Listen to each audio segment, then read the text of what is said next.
योग कर्मसु कौशलम। जैसा आज हमने अपने युवा योगियों से इस प्रदर्शन में योग करते हुए देखा है, सीखा है, वास्तव में एक अद्भुत इस प्रकार की इनकी साधना जो इनके शरीर को, मन को, बुद्धि को, सबको एक किए हुए थी। हमने छोटा एक प्रदर्शन देखा। मैं बहुत मन से इनकी सराहना करता हूं। एक बार जोर से इनके अभिनंदन में तालियां बजाएंगे।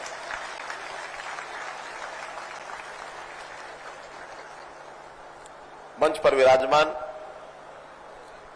हमारे यहां के विधायक द्वय श्री प्रमोद विज जी और श्री महिपाल ढांडा जी, उपस्थित हमारे योग आयोग के अध्यक्ष श्री जयदीप आर्य जी, डॉक्टर साकेत कुमार जी, अन्य सभी आज के इस योग के प्रदर्शन कार्यक्रम में उपस्थित हमारे पानीपत के नागरिक बंधुओं, भाइयों, बहनों, और मैं कहूंगा योग साधकों, आप सबने मन का एक संकल्प लिया है कि जीवन में योग को कैसे अंगीकार किया जाए। आज योग दिवस है। दुनिया भर में योग दिवस के अवसर पर ये प्रदर्शन के कार्यक्रम चल रहे हैं, लेकिन हम यहां तक सीमित नहीं हैं। योग व्यक्ति के लिए प्रदर्शन का कार्यक्रम ना होकर के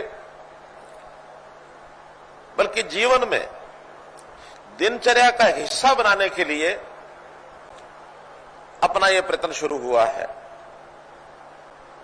2014 में अपने प्रधानमंत्री जी के प्रयत्नों से और जिस योग विधा को अंतर्राष्ट्रीय स्तर पर मान्यता मिली, इसके पीछे केवल आज की सोच नहीं है,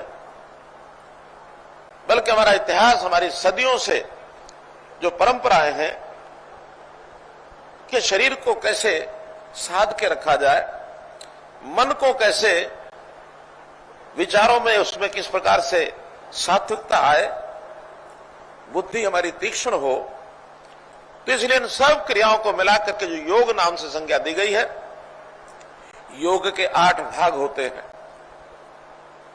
शरीर का व्यायाम ये केवल उसका एक हिस्सा है।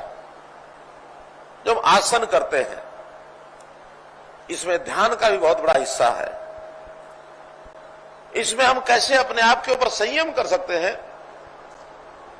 बहुत सी चीजें हमारे जीवन में अंगीकार करने के बाद उसका फल, परिणाम जब आता है, तो व्यक्ति सामान्य व्यक्ति से ऊपर उठ करके आशा निराशा के झकझोर से बाहर निकल करके और जीवन में बहुत कुछ प्राप्त कर सकता है। मित्रों, भाइयों, बहनों, हमने इस योग को आगे बढ़ाने के लिए हरियाणा में बहुत से प्रयत्न किए हैं। डायरेक्टर जनरल आयुष साकेत कुमार जी ने हमको बहुत सी बातें बताई हैं। मन में एक विचार आया है कि हम यहीं तक सीमित न रह करके हर व्यक्ति को उसको योग प्रारंभ करने के लिए प्रेरित करें। सबसे पहले तो मैं आपसे आग्रह करूंगा कि हम लोग प्रतिदिन योग करें। और मैं इसलिए कह रहा हूं कि मेरे अपने जीवन का यह हिस्सा बना हुआ है। 25 मिनट से 45 मिनट, 1 घंटा, जो जितना ज्यादा कर सकता है उसको अवश्य करना चाहिए।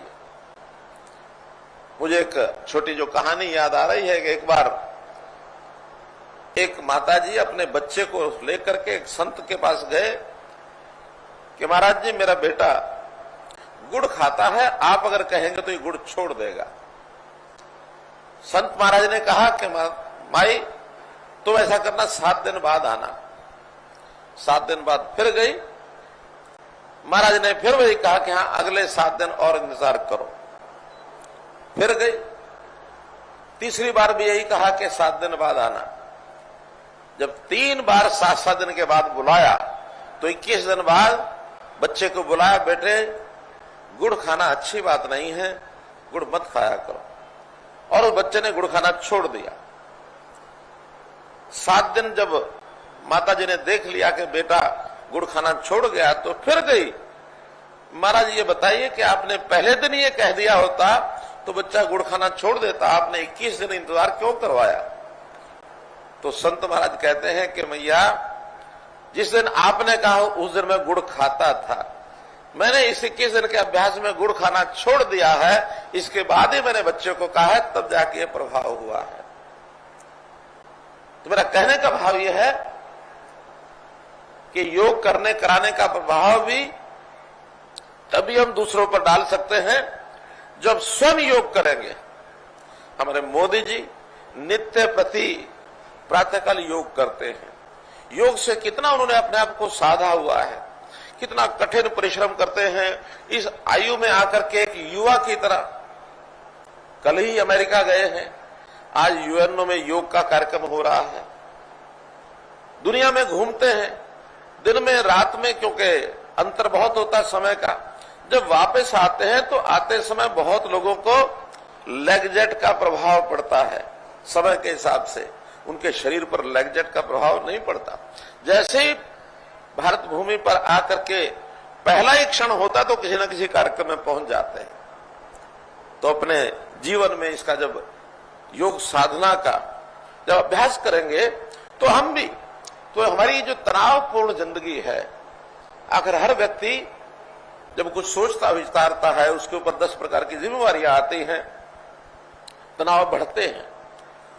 उस तनाव को खत्म करने के लिए हमें दवाई काम नहीं आएगी। बहुत लोग चले जाते हैं डॉक्टर्स पर, तनाव हो गया, कहीं जाने की आवश्यकता नहीं है। एकमात्र योग विधि ऐसी है, आप प्रतिदिन जब समय मिले, अच्छा है प्रातःकाल मुहूर्त में मिले, लेकिन प्रातःकाल मुहूर्त में अभ्यास न भी बने, कभी दिन में भी कर सकते हैं, सायंकाल भी कर सकते हैं, रात को सोने से पहले भी कर सकते हैं। थोड़ा पेट हल्का रहना चाहिए, उस समय योग करना चाहिए। खाते ही एकदम योग न करें, क्योंकि इसमें जो व्यायाम है, जो हमारा ये जो आसन है, ये प्रभावी ढंग से नहीं हो सकते हैं। तो मैं तो आपसे ये निवेदन करूंगा कि हरियाणा में बच्चा हो, बूढ़ा हो, पुरुष हो, महिला हो, नौजवान हो, कोई कर्मचारी हो, किसान हो, मजदूर हो, शरीर तो सबको स्वस्थ चाहिए। क्योंकि एक बार शरीर अस्वस्थ हो गया तो शरीर की क्षीणता हमारे काम में भी प्रभाव डालती है।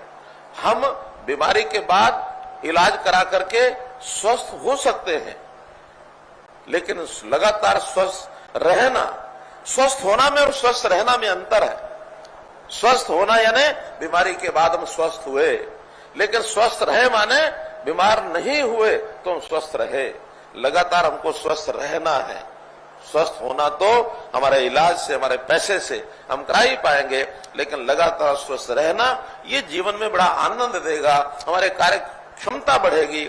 हम प्रतिदिन अपने व्यक्तिगत काम में, अपने नौकरी में, अपने बाकी जगह परिणाम अच्छे दे पाएंगे। वरना टाइम पास करते रहते हैं, हम परिणाम अच्छे नहीं दे पाते हैं।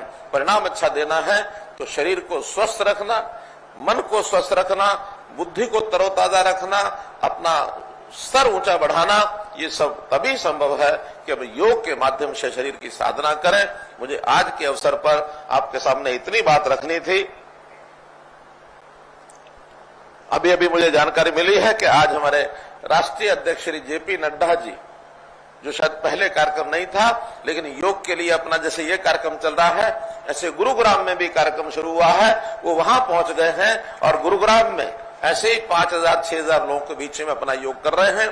अपने जो प्रभारी हैं विप्लव देव जी, वो भी इस समय फरीदाबाद पहुंच गए हैं। सभी जितने भी ऐसे प्रमुख लोग हैं किसी न किसी स्थान पर योग कर रहे हैं।